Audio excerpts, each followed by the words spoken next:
You ask, who is God? I'll tell you, our God is a wonder. A wonder so high above anything that I am.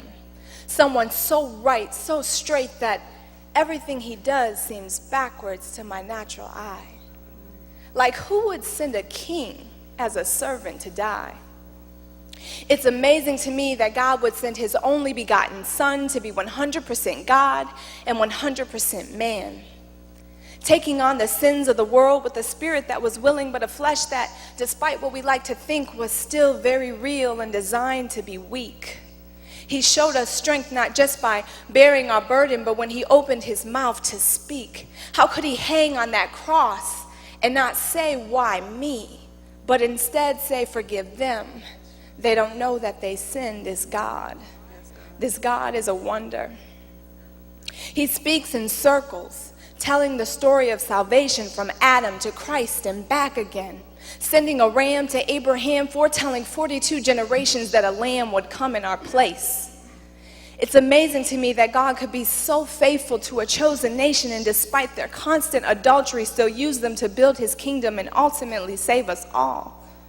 Like Daniel could see in Nebuchadnezzar's dream, this rock would come to fill the entire earth and speak of his overwhelming sovereignty and his undying love for you and me.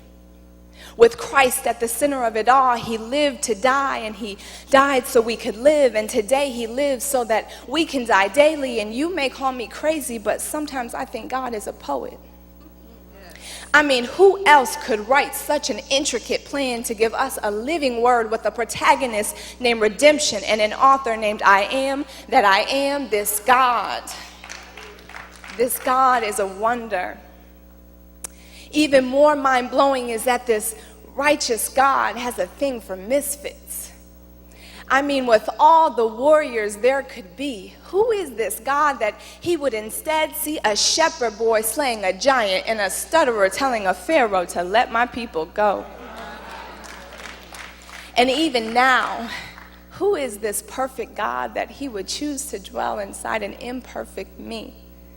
Looking beyond my faults, he's made strongest when I'm weak, and despite his might and power, it's not force but faith that moves him. And his love is what remains when I have nothing left. Even with all my inefficiencies, his love never gives up on me. When I reject him, he comes on stronger, like he has enough pickup lines to last throughout eternity.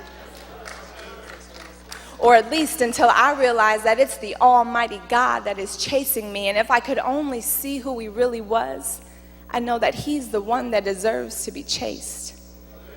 But thank God he has this strange love for the misplaced and the disgraced, like Rahab, like Matthew, like Paul. And that's where I see that if he could use a persecutor or a prostitute, he can surely use me. And somehow in all of my mess, he still gets the glory. This God